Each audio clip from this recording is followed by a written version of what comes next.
Hey, what's up, guys? Welcome to this episode of Clay's Cortex podcast. Like I said last episode, it's been a while, and excited to kind of get these going again and locked in. So obviously, I got X here next to me. What up? What up? Right. So we're about to get into kind of a passion, like a new passion in what you're doing. He's always been a wrestler, but he's been doing Jiu Jitsu mainly. And so we're going to talk about Jiu Jitsu and training and so forth. So before we get going, it's been a while since we did a podcast together. Why don't you tell them a little bit about you? You know, you have to go crazy with it, but and then we'll kind of hit the ground running. Yeah. Like Kurt said, grew up as a wrestler, and then kind of found this jiu-jitsu thing last year. I've always liked combat sports and martial arts and stuff. Been wanting to do it for a long time. Started working with the head trainer, head professor over at in Kirkland. And he just was like in my ear, like, dude, you wrestled, like you got to come in, you got to check it out. So jumped into it and been like passionate about it ever since. I love it. Like trying to get as much as I can. Yeah, I love it, man. It's been pretty cool. It's been, from my perspective, it's been really cool to kind of see him get into it, and then the different like stresses on the system and so forth from doing that. Because I mean, like I know we use that analogy, but it's like, you know, you're racing the car, right? Yeah. Like you guys, when you train, you're racing the car nonstop. And so that's what we're going to talk about in this episode, right? So we were like, was it last week we were talking about this? Or whenever it was. Week and a half, something like that. Yeah. And so we were kind of like, dude, like we should talk about that, right? Because I got some nieces, they do jiu-jitsu and wrestling and so forth. And I was like, dude, when they came in and trained regularly last spring, they're like, dude, I feel so good. Yeah. And I was like, well, in my mind, I'm thinking, and you're thinking like, well, duh. Yeah. But yeah, it's almost like rotating the tires and so forth. So from your perspective, when it comes to jiu-jitsu, you can talk about your experience or, you know, clients' experiences, because you got a bunch of those guys coming in and girls coming in right now, which is super cool to see. What have you found when it comes to their stress load per week and so forth when it comes to training? Yeah. I mean, the cool thing about our sport and the people that are in that sport are your body's adapting to a lot of stuff, right? Yeah. A lot of times people would watch that stuff and be like, how are you not hurt all the time? Right. And your body kind of starts to learn like, okay, I can get in some of these crazy positions and whatnot. But when you get more efficient in those positions and you get strong in those positions, you start to feel way better. Right. And for myself, I've been doing, working here for a while, getting table work done for a while. And I never really had that when I was wrestling. Right. So kind of feeling that difference of like, I feel way more like locked in when I'm on the mat and rolling than I did when I was in high school and younger, when I'm like, fresh and young and I don't really get hurt like that. But now I feel like I'm way more in tune with my body and knowing when I'm feeling off and kind of learning how to like, deload when I'm feeling off or, just try and take it a little more easy and understand this is about longevity and not just like a quick sprint for 4 years in high school or college or whatever. Right, man. And then on the flip side with my clients that have been coming in that haven't been doing this for a while, now they're coming in and they're getting worked on and like, man, I'm not feeling this ache. I'm not feeling this pain that I was before. I'm not feeling so tight anymore. And understanding they're getting to certain positions, right? We're getting to some extremes at joint range. Yeah. And being like, man, I feel like I'm not compromised here anymore. I'm feeling more like I'm more stable. I can actually let it play a little bit so I can actually kind of work out of that position. Right. So, which is cool, man. And I think what's interesting about that is like from like your description of your journey and then now with the clients you have coming in, I think what stuck out to me is like you feel like you're able to control your body better, you know, right? So if I use the analogy of like essentially like our body is a car, right? And we're the driver, you're able to drive that car more efficiently so it's not taking this wear and tear on the body. Yeah. Right. And I think jiu-jitsu and like even wrestling and stuff too, like it's pretty intense. Like you guys are going, like you look at some of the clips, the post, you guys doing stuff or even any other gym, and it's pretty intense work, right? And so because of that, it's almost like they're racing the car every single time they go to train, right? Like oh, I'm going to go do my like training or workout or whatever it is, but you're working on the skills. And so with that being said, if you're doing the same skills over and over again or adjusting and having to react, there's no orchestration with that, right? There's no like rhythm to that or choreography. That's what, sorry, lost my train of that, guys. But choreography essentially, which is kind of nice about with the weight room and training and stuff, because they can kind of rotate the tires or work the other side of that aspect. Because if you're always working in extremes, your body will never adapt, right? Like we know when it comes to like muscles, like the lighter the load, the more, I hate this word, it's a buzzword, the more the activation. The medium, the load relative to who the person is, you can kind of like maintain strength. The heavier you go, it actually dampens the system, right? So if you're going at extremes, or you could be dampening the system all the time, you have no chance to either adapt, maintain, or whatever it is. And that's where I think a lot of those injuries come from. Yeah. So what do you think that would be a good benefit for these specific athletes? Yeah. Man, yeah, coming in and being able to check in with your system and see, like, I think one big thing for me is realizing, hey, I don't need to push it 100% every day. Okay. And I had one of my clients come in Thursday, yeah. And we finished the workout. No, it was last Thursday. We finished the workout. I started doing this. I mean, we'll probably talk about it in a little bit, but this like program for the Jiu Jitsu guys. Yeah. And we kind of started tampering with it and trying to like get a little more specific for each guy. And so on Thursdays, that's what that is. It's like getting more specific. And he finished the workout and he was like, man, didn't like go as hard as I possibly could today. It wasn't a really hard workout. Yeah. But I feel really good. And that's different for me. Okay. That's cool. I was like, all right. And I was like, well, what do you feel a benefit from that? And he was like, yeah, like I'm kind of realizing I don't have to go as hard as I possibly can for every workout. He's like, you were really hitting on some specific things that I need to work on. Yeah. And because there's things I need to work on, I need to go lighter, or I need to like kind of back off and really feel through that, rather than put as much weight as I can and then do whatever I need to do, because then I might not be actually hitting the spot that I need to be working on. So yeah, stuff like that. That's cool, man. Yeah, I think getting specific to people is it's a foreign concept to some aspect now, right? Like from a business standpoint, if like, because we do small group here, we'll do that type of stuff. But if you have a larger group, it's hard to get specific with the person. Like I try to stay at 4, but there's that football group, there's like 6 that come in, and that's like pretty taxing. Like that's a tough hour for me mentally, because I'm like bouncing around, have their notes and stuff, and it's 6, so it's tough, but it's fine. Then something like now that they're back to high school lifting, they're like, well, can we do a power upper body? I'm like, yeah, let's all do the same thing. That's fine. Yeah, that's cool. Right. And we'll probably regress and play it by ear. But I think through that experience, what I thought you said was cool is, and I think I love this part of showing people a different experience with training, is like, your guy said, I didn't kill myself, or I didn't overdo myself. He's like, but I feel good. Yeah. And I think that people feel like they have to feel like trash to get a benefit. No pain, no gain, man. Yeah. Right. Crazy movie. Yeah. But Rock's massive in that. But yeah, it's no pharmaceutical help. No, but not at all. No. And maybe he's just that big. Who knows? Anyways, don't come after us, Rock. But yeah, I think what's cool about that is showing people that there's a continuum you can train on, right? And I look at it from this aspect: if you're training hard at jiu-jitsu every single day, and you're like, that's my tough, I'm trying to grind through and get through. Well, what are you doing to essentially maintain the system? Yeah. What are you doing to address those weaknesses? Yeah. And then when you go to actually like do your practices, or do you have like open gyms, that was called? Yeah, like open mat. Yeah, open mat. Yep. Sorry, open mat. Yeah. Mats, not gym. Mats. And from there, you'd be like, whoa, I actually did that really better. I did that much better today, and I really think that the strength training is helping and so forth.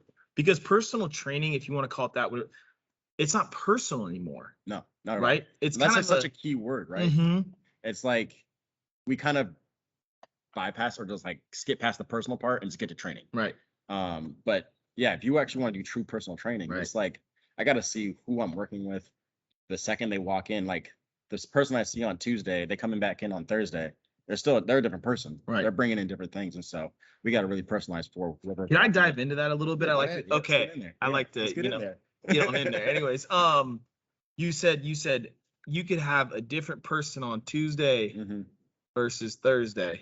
What do you mean by that? Yeah. So one thing that I started doing with that class is I'm having them write out like some stressors that they're feeling that day. Okay. So I know what they're bringing to the table. I love it.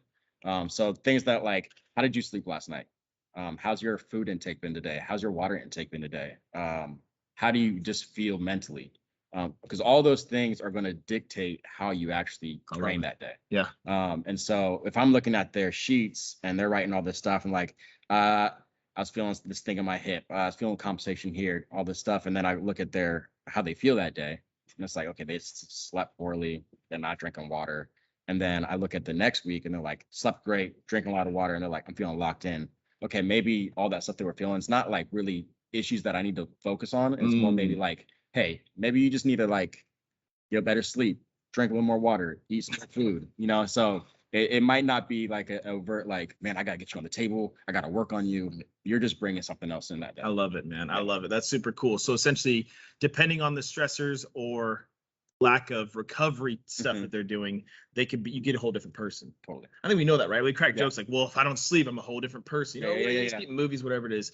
But I don't think that a lot of people actually think about those things or factor those how things they in. impact what else you're doing. Yeah, man. I mean, we're a system made of systems. Our body is, and so we're doing constant inputs into our system all the time. Water intake, food intake, sleep, screen time.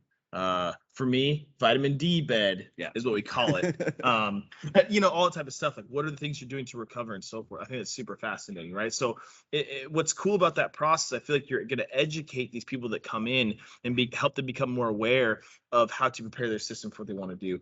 And then from there, like, if jiu-jitsu is your focus, what are you building around that to make sure you're achieving those goals? Whether it's like a weekend warrior thing, hobby thing, whatever, is like, okay, it's Friday, I can't go out, I need to get some sleep. It's Saturday morning, I'm getting up early, I'm gonna go. Yeah.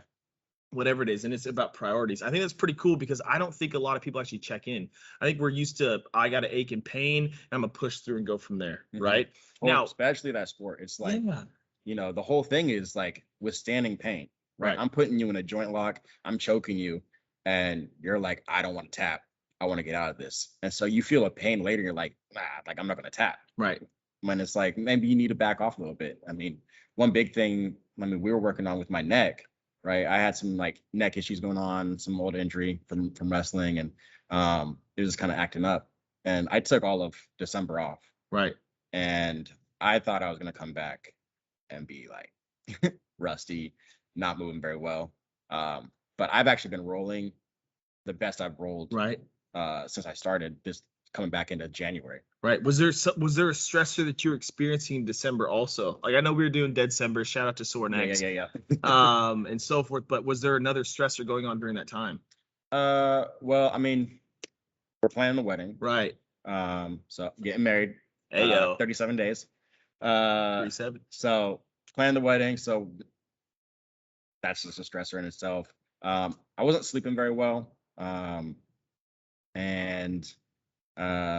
end of the year, trying to get all money together, taxes, all that stuff. So there's just like a lot of just like wrap up stuff for that. For sure. So yeah. What's cool though is I noticed that same thing with me too when it comes to like end of the year type stuff. I have to back off a little bit, right? But that's what's really cool is like that. Like, people may not be thinking like that's a stressor. No, those are stressors, 100%. right? Work could be a stressor. Am I going to lose my job? Are we going to lock down again? Or all this type of stuff. I just don't think we factor those things in because they impact us, right?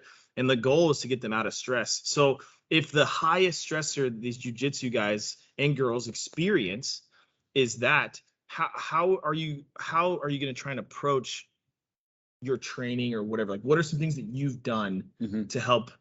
Like what's the process you go through? Like, because they're probably rolling 4 or 5 days a week, or say it's 2 or 3 or whatever. What are you doing as like an adjunct to help with that? Yeah, totally. Like I'll use Josh as an example. Josh likes to go all the time. Yeah. And one cool thing is I've been working with him for about a year now. And actually a little over, maybe like a year and a half. Yeah, getting close to a year and a half. Yeah. And before he would come in and he'd be like, oh yeah, I got this like neck thing going on, but like, let's get after it.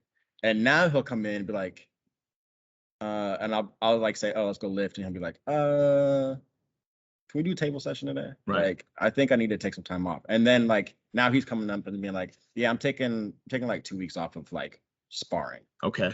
I'll do technique and drilling and stuff. And obviously he's got a coach. But, right. He's like, I'm not going to spar. And he told me that before a while back, and then I come in and he was sparring. I was like, what are you doing? He was like, but now I'll go in and he's like, I'm not sparring, and he's actually sticking to it. Yeah. And it's really cool to kind of see that progression of him actually understanding and learning, like, I need to take my foot off that pedal a little bit.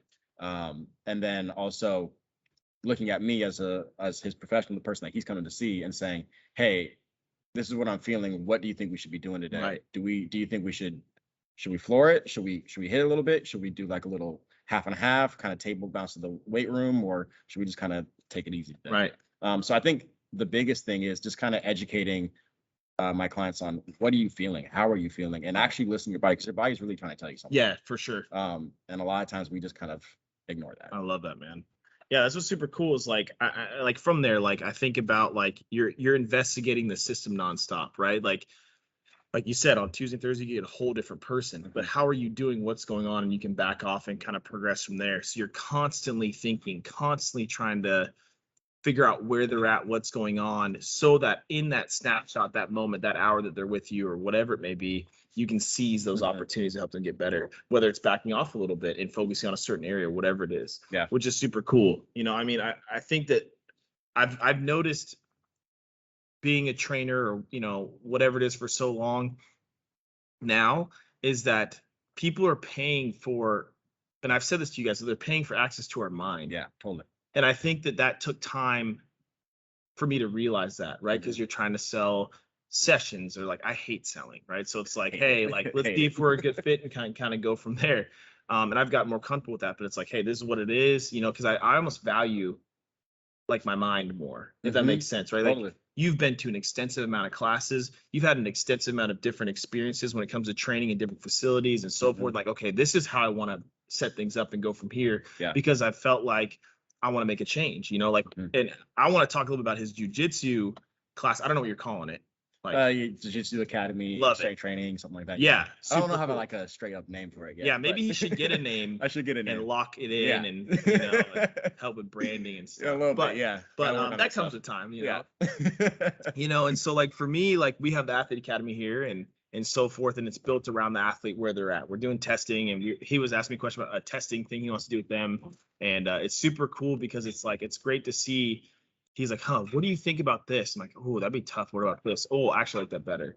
To have the ability for us to talk back and forth, because we want to do the best for our people. Yeah. Right. Like, that's what's super cool about this whole process of watching this. Like, when you can build a program specifically around somebody and they understand it, post assessment, post every, you sit down and talk with them. This is what we're going to work on first. Here's your quote unquote lowest hanging fruit. Here's some stuff at home I want you to do on a regular basis, like brushing your teeth, you know, whatever it is, but for your muscular system. Totally. And then you build a program for them. They're seeing like, oh my gosh, I can have stuff built around me. I can make this better. And I'm really excited for you to start. Like, was yesterday day one of that? Last week was of the Thursday. Yeah. Then the add-on. Yeah. Last week was the first time. Love it. So it's week 2, right? And what's cool is through that process is that the people that come in consistently, they're going to see like, whoa, oh, he changed this. Hey, bro, why'd you change this? Oh, because blah, blah, blah. And they're like, sweet. Yeah. Right. And what's really cool about that is through that process, they can continue to get better. Like, there's nothing out there for jiu-jitsu that's like this. No. Nothing out there. No. I mean, I've looked extensively on Instagram. I've looked extensively around. I mean, you probably looked more than me. Yeah. But I'm like, because nobody's really doing academy like we're doing it. It's an underserved population. Yeah, for sure. And that's what's massive. And I think that if they can actually serve themselves or learn how to serve themselves, they're going to do much better. That's the big thing, is like teaching them, right? Because now they can take the principles that they learn here and apply it to the rest of their training. Which is super cool. And I feel like that's a big part of what we do is educate them. Totally. And I feel like like for the longest time, female sports was an underserved population. I still think to some aspect it is. I think it's underserved. I think, you know, like I'm seeing this trend, and I don't want to get into this crazy, but with jiu-jitsu and stress and overuse injuries and so forth happening with softball. Like the schedule that softball players are going through is extensive. Yeah. And it's nuts. And so like last week when you're like, oh my gosh, that's what I'm seeing with this sport.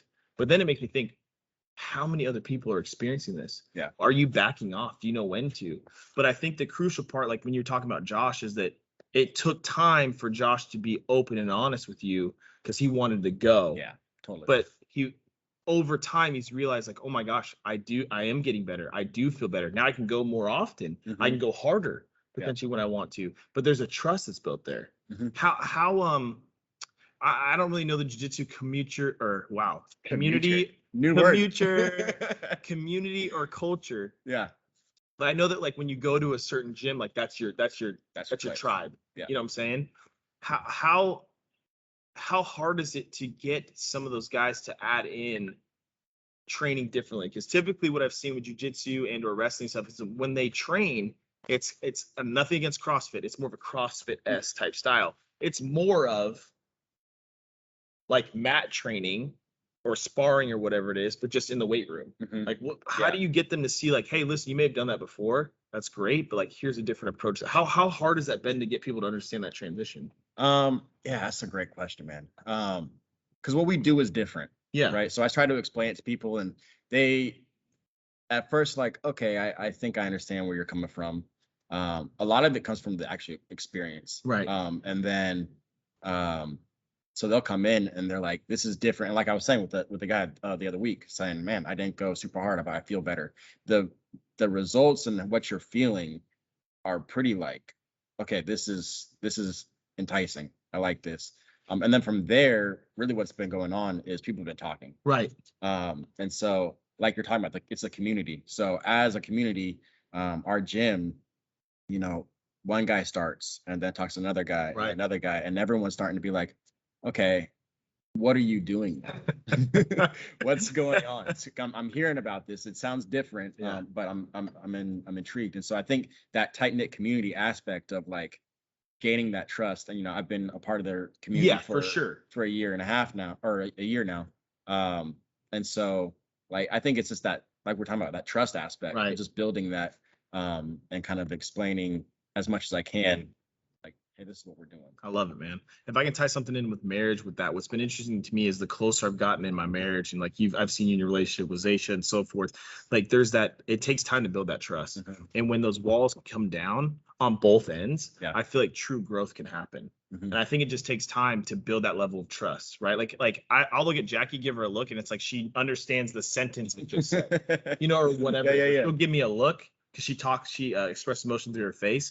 And so I'm like, oh, I know where she's at. Got you. You know? Same. And I think that's the cool part, is when walls can come down, we can start to make an impact. And like, if I was to relate jiu-jitsu to other sports, it's a tougher sport than most of the sports that I work with. So there might be this like, no, I'm tough, or I can do this type of thing. But what's interesting, there's that ego sometimes. Yeah. So how hard is it to like get past that ego, that you've seen? Like, how hard is that? Because it's like, well, I can deadlift 400 pounds. Well, hey, listen, that hip's not doing very well, and blah, blah. Like, how do you get to that point to where they're like, okay, I trust what you're saying? Like, how's that been? It's actually been pretty smooth in my experience so far. Yeah. I think a lot of the guys, I think one thing about martial arts in general is respect. Right. And respect for your master or professor or coach or whoever. And so I think the guys that are coming in to work with me, they're looking at me in that aspect. Feel it, yeah. Which is cool. Like, I don't always get that from just anybody else that comes in other sports. Like, I might get some more pushback. But that respect aspect that we learn in martial arts is like, okay, he's teaching me something. I need to listen to this. Right. And so I think in that aspect, it's been easier. Obviously people are going to be like, well, I can do this much weight. And then I'm explaining, okay, well, this is why I want you to back off. Right. Like I was having one of the guys yesterday, he was doing this like overhead landmine press and kind of getting a little like lateral flexion. And I like came around and was watching him do it, and he had a lot of weight on there. Right. And he was doing it, but not with the control that I wanted. Got it. And so I was like, hey, it was his last set anyways. And I was like, all right, next time we do this, back it off a little bit, because I'm trying to get you to kind of like control all the way through this and then kind of get that last little bit instead of kind of jerking it up. Right. And he was like, oh, okay. And I was like, because we're working on this specific thing that I was seeing on the table with him. And he was like, oh, that makes sense. Okay. Cool. So just kind of, the more I explain things for people, the more they're like, okay, I understand the method to your madness, or I understand like the plan of action we're going. And that's the big thing with like when we do the assessments and stuff. Right. And then the reporting back with them and saying, hey, this is what I'm seeing. This is the plan of action. This is what we're trying to do. This is what we're trying to achieve. Love it. They already have that in mind. So when I'm saying, hey, we're going to do it like this, they're like, okay, because of all the other stuff we already looked at. Yeah. There's that. I mean, that assessment, I'm not trying to pump it up, but it's pretty extensive. Yeah. It's extensive. And the questionnaire is extensive. We're really trying to figure out what's going on with you. You right? specifically. How are you sleeping? What shoes do you like to wear? You know, what's your family health history? Do we need to check in some of these things? You know, are you ingesting certain things? Whatever, what's the exercise experience that you like, that you're used to? Yeah. So like what's a good experience for you, to figure out how to meet them where they're at. And then we do the full assessment, and it's like a lot of different stuff to compile data to make decisions with that person. One of the other guys yesterday, he talked about that also. He was like, man, what he said? He goes, it's a shame that you're not like considered a doctor or something. And I was like, no, I don't want to be a doctor. Right. He's like, but like, you looked at my body more extensively than any specialist, any doctor, any PT that I've gone to. He's like, I messed my knee up, and they went, yeah, it's messed up. You got to do exercise. Yeah, that's like, messed up. He's like, but you sat there for, you know, an hour and a half looking at me, and then went home, broke it all down, and then reported back to me. And like, that's, in all my years of going through all this stuff, I've never had someone do that. Right, man. And I think that's what's pretty cool is when people can say, we're really trying to figure out what's going on with you before we make a move on the system, before we put a weight in your hand, before we have you do any type of thing. And the purpose of that is to make sure we're, like, for me, I'm going to speak for myself, but like removing my bias of like, oh yeah, your hip hurts, we got to do this, this, and this. Yeah. The hard part is like when people look at you and like, wow, that's kind of nuts. But yeah, that's right. That feels better. I'm doing better. And I think this was kind of interesting. And I think what's cool about the entire jiu-jitsu thing is like, if you're going full go all the time and it's pretty intense, the way that you're setting up that academy that you're doing, it's super cool, because it's like, correct me if I'm wrong, it's like Tuesdays is like the kind of group thing. Yeah. So yeah, Tuesdays. So that's how it started out. I was doing Tuesdays, and guys were coming in, and we're doing like a group, which is cool. Like, you know, we have our practice, everyone's together, it's a team. Like, it's like wrestling, where it's individual sport, but you also have that team aspect. Yeah. And so I wanted to maintain that. I wanted us to kind of come together as a community, right, and work out together. And so that's kind of how it started. And you know, kind of my rationale behind it, I was like, man, like, I don't know how I feel about doing group exercise, right? Because we are so specific. Like, I want to be specific with somebody. And I was like, well, we're all doing this thing called jiu-jitsu together, and we're going through these like extremes and stuff. And for the most part, we're tolerating. Right. I think I can do a group training class for the most part. Right. I need things for someone individually here and there, should be fine. And so that was kind of my first initial thought. And it was good. I started that in October. And then about mid-December, I was like, man, I could do so much more though. Right. And I want to do so much more. Like, I love these guys. I love this community. I love my gym.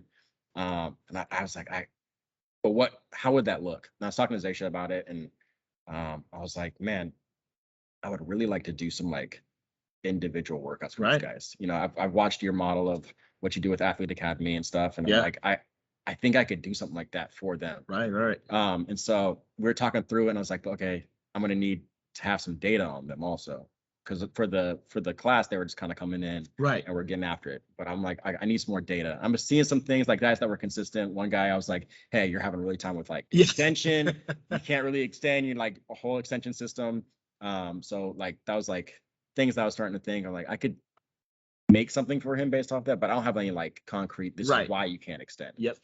So I was like, man, what if I did like 2 table sessions a month where I'm getting data. And then from there, I can program for another day for them to come in and do their own individual thing. Yeah. So I was like, okay, so Tuesdays, group class. Thursdays, you come in and you have your packet, you go in, you look at what you got that day. You know, I'm there bouncing around, helping you out, getting things set up and whatnot. But it's specifically for you. Right. It's specifically for what you need, your goals, and the things that I'm seeing on the table. So then every 2 weeks, we're checking in and saying, okay, what do I need to kind of tweak? Yeah. Are you progressing? Are you regressing? Are you staying stagnant? And then from there, I can kind of, okay, let's see what we need to do. So like this next week is week 2 or week 3. So we're going to do table sessions this week. I got guys coming in on Monday. I'm going to do those. And then so the program for Thursday is going to be different next week. I love it. I think what's really cool about that is like now it's like, I think a big part of what we do is like almost like a project manager for their system, right? I think that's what's interesting, right? Like I've noticed that like, and I think that really hit me like a revelation when I was looking at the softball players, because like sports were shut down because of COVID. and then like all of a sudden it was like full go. Mm-hmm. And I've realized like, I'm like, what has changed? I just feel like there's been no break, right? So, but then I think about jiu-jitsu, there's never really a break. And that's been a huge thing for me, right? I've wrestled for, I don't know, since 2009 or something like that, Yeah. 2008. But it was always a season. It was November to February, right? College October to March. Okay, and then you have off-season stuff, but like it's not as like I'm in it. This is the first time that I've done a sport for a full year, right? And it's a different wear and tear on your body. And the thing is, it's like practice is tough, but it's not like I'm in wrestling practice. Yeah. Like for college or high school where we're like conditioning and running and doing all this other stuff. And it's like you do technique and then you have some sparring at the end of practice. So it's definitely more sustainable to be able to do that for a full year. Right. But regardless, it's still a full year of every day. Constant input. Yeah. Yeah, man. I think that's what's interesting. These constant inputs, right? And so like I think about stress levels, or like a term that we use that I would say is from Exercise Pro Ed was exposed to me is allostatic load, right? Yep. So the amount of stress your body has taken on, whether it's injuries, whatever, your entire lifetime. Mm-hmm. And so if you don't check in on that and have somebody checking in on that with you to make sure like, hey, listen, man, like you didn't do very good on this amount of range of motions, or you didn't do good on this phase 2 of the assessment, whatever it is. We got to work on these things, and then we can try to, with the mechanical side, drop down their allostatic load. If they're if somebody comes in as an athlete and they're like, you know, dude, I'm taking, you know, diabetes medicine, which is probably not having jiu-jitsu, but like whatever it is, like I'm taking these pharmaceuticals, which I'm not saying they're bad, they're needed at certain times. But if we can drop that off, the allostatic load can get better. Mm-hmm. And I think then from there, you can handle another stress or more stress potentially in an area or arena you want to, because your body's not under constant stress. And so I think what's kind of cool is you're like, dude, I just realized like, dude, I got to take a break. Took a break, address these things. Josh was even same thing, like him, to take 2 weeks off from sparring. Yeah. It doesn't mean you have to fully stop, but maybe you just like downshift a little bit, totally. Yep. You know? And I think that's what's kind of interesting. And what's cool, what I've noticed about when it comes to Athlete Academy, even the kids that are coming for small group, the adults, not as much. The adults that I've noticed has been different, because it's like, they're excited. Like the kids are excited to come in, but the adults are too, because like they've been in front of a screen mostly. And they're like, I'm ready to move. And they realize, gosh, I really realized that I like to move. Yeah. Whatever it may be, but I've realized that through this process that we're project managers of their system. Mm-hmm. So we've got to know, like your questionnaire, how's your water intake? How's your sleep? Like, you know, I'm like, okay, hey, what's your schedule this week? Like kind of like writing, like how many practices do you have right now? How long your practices? You know, are they intense? They're not intense. Put in there also is how many practices have you had this week? Right. You know, just like thinking about those things, like, okay, how much stress have you accumulated? Right. Because what I found with some of the kids is like, for example, we'll have like, they're like, dude, we've had tough practices. I got back from a tournament. Well, if I do the academy packet and it's a Monday and they're coming in, I'm like, listen, we're going to switch this. I might switch a tempo. Mm-hmm. I might be like, hey, focus on the miles, don't do the plyos. Or sorry, concentrics, not the eccentrics.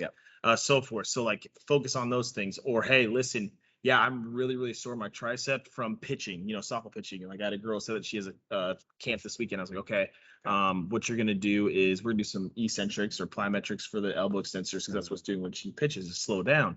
And we got done with the session this week, and she's like, wow, it feels better. Yeah. I'm like, okay, cool. So like, I think that's what's cool is like, we're being project managers, but I think the crucial part of that you've already said is like the collection of data. How important is it for you to collect this data? Like, I think a lot of other exercise professionals, trainers, whatever title you want to use, like, why are you asking them those questionnaires every single time? Like, why is that important for you? Yeah. Well, like you said, like that girl came in, she's like, my triceps sore or whatever. And, you know, I'm making this program from these guys, right? Right. So I'm writing this program out before they come in. So I have an idea of, this is what I want you to do based off of past experiences. Correct. Now you're coming in and you're telling me, hey, I might not be able to do this right now. Right. Based off of the questionnaire and stuff. So like you said, like adapting and being, hey, maybe we'll back off on this a little bit. Right. We'll uptake on this a little bit. Because if I don't have that data and I just give them, hey, this is what I had planned for you today, it might do the opposite of what I want. Right. It might just not help them at all. And so the more information I have the better I can be as a trainer. I love it, man, because I think that's what's crucial, and I think that comes down to trust. When you can be vulnerable, right? Like a lot of people when they go to the doctors, typically they want to get in and get out of there, right? Like anxiety levels for people going to doctors is very high, right? And we've seen that in study after study or questionnaire after questionnaire. We're saying that where they're in and out versus if you trust your doctor or the person you're working with or a chiropractor or whatever it is, if you're fully honest with them, that's going to be crucial because we can make better decisions. And I think that's what's cool about collecting the data, right? And I to some aspect, when we say data, it's like, what's your water in? It's how is your hip moving? Like people think like, oh, they're taking data. There's numbers involved, right? No, there's like different types of data, like quantitative and qualitative, right? I think that we tend to information. It's just information. Yeah, just information. If we can get information on you in that current state, that's what's crucial. Because when we get somebody walking through the door, like you said, the Tuesday, Thursday thing, we get the same person on Tuesday, they walk through the door on Thursday, like, bro, I just found out I have to move. Like, oh, what? Yeah, they're like demolishing these apartments to build a high rise, blah, blah, blah. Like, and then they're straight, like, whoa, dude. Intake was good. This was good. And all of a sudden you see them, they're just foggy that day or whatever it is. And so I think that's what's pretty crucial. And with jiu-jitsu being an underserved population, when you can give them the ability to check in with themselves and be where they're at, they're going to make massive gains, you know? So I think that's pretty cool. You know, looking at those aspects of like, how can we help those people? Because they truly are underserved. They just think I got to go hard all the time. And all of a sudden it's a war of attrition. Who can handle the more stressed? Cool. You move on, right? I mean, they're saying about NFL too, right? Like, you know, like what's NFL stand for, right? Not for long, right? Like the joke. But it's like, I mean, it's a pretty brutal sport.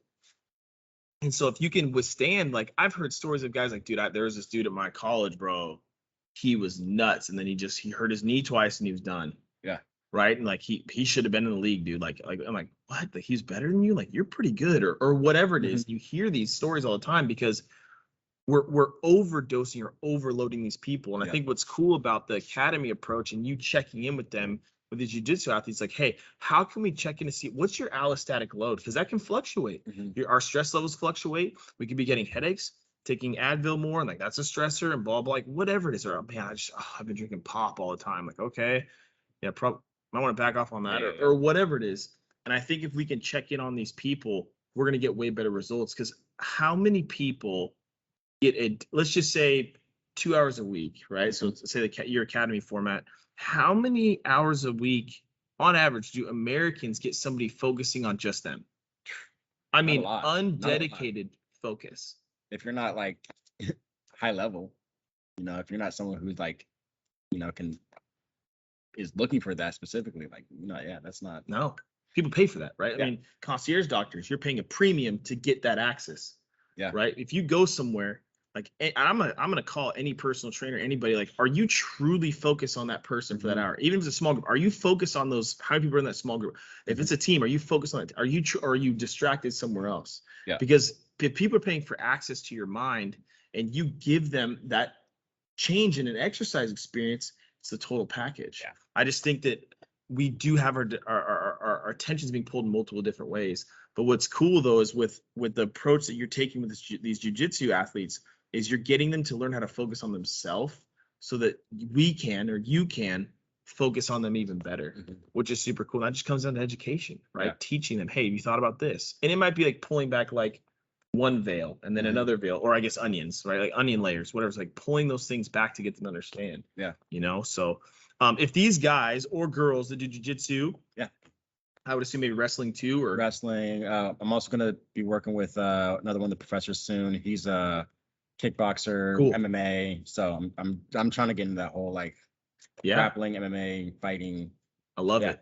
How would they contact you? Get a hold of you? You can hit me up on Instagram, Xavier_the Kiln. Send me a DM there.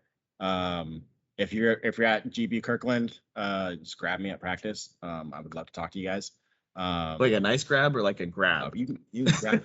Just get prepared. You know what I'm saying? The bull might come out, might turn back around on you, but no, just holler at me. I love it, man. I love it. Yeah. So we'll post more about this class that he's doing. It's going right now. His academy, and he'll figure out a name. I'll get a good like solid names. Just booyah. You know what I'm saying? Like locked in. Anyways, reach out to him, dude. I appreciate you coming on. Let's talk about this. It's just interesting to talk about your perspective, because like I don't work with a lot of grapplers or wrestlers or anything like that. I have, but it's typically like my knees tweak, do this. But to see the overall and hear the overall spectrum of like what they go through, man, I appreciate the work that y'all do when you guys do your sport, but it's like unbelievable to hear those types of things. So I appreciate you coming on, bro. Sweet. Awesome, man. Appreciate Thanks, guys, man. Thanks for listening to this episode, and we'll see you guys soon. This is X and Curtis signing out. Guys.